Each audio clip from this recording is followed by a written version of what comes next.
Friends, మీరు building కానీ flat కానీ సేల్ చేయబోతున్నారా? అయితే మీరు ఒక పాయింట్ గుర్తుపెట్టుకోవాలి. మీరు సేల్ చేసే బిల్డింగ్ ఏదైతే ఉందో అది 50 lakhs రూపీస్ కన్నా దాటింది అంటే మీకు టీడీఎస్ డిడక్ట్ అవుతుంది 1%. అంటే మీనింగ్ ఏంటి మేడం అంటారా? మీ అమౌంట్ సర్టన్ అమౌంట్ గవర్నమెంట్ దగ్గరికి వెళ్తుంది. ఎలా ఏంటి అన్నది మనం వీడియోని ఎండ్ వరకు చూడండి. నేను ఎండ్ వరకు మీకు క్లారిటీ ఇస్తాను. రైట్, ఇప్పుడు మీరు ఒక 60 lakhs రూపీస్కి మీ బిల్డింగ్ని సేల్ చేస్తున్నారు అంటే మీకు 60 lakhs రూపీస్కి 60 lakhs రూపీస్ బయ్యర్ ఇవ్వడు.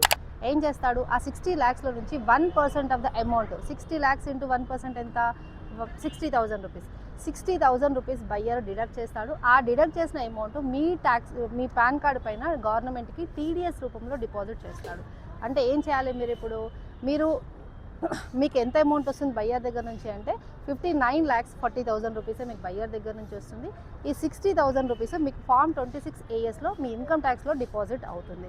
ఇన్ కేస్ మీకు క్యాపిటల్ గెయిన్ లయబిలిటీ కనుక వచ్చేది ఉంటే అప్పుడు లయబిలిటీ పేమెంట్ చేసేటప్పుడు ఈ అమౌంట్ మీకు అక్కడ అడ్జస్ట్ అవుతుంది. 60,000 రూపీస్ ఎవరైతే బయ్యర్ డిడక్ట్ చేశాడో, లేదు మీకు లయబిలిటీ ఏం రావట్లేదు, క్యాపిటల్ గెయిన్ ఏం లయబిలిటీ లేదు, లేకపోతే వేరే లయబిలిటీ ఏం లేదు అనుకున్నప్పుడు మీకు ఆ అమౌంట్ రిఫండ్ రూపంలో మీ అకౌంట్కి వస్తుంది, ప్రొవైడెడ్ మీరు ఇన్కమ్ ట్యాక్స్ రిటర్న్ ఫైల్ చేస్తేనే.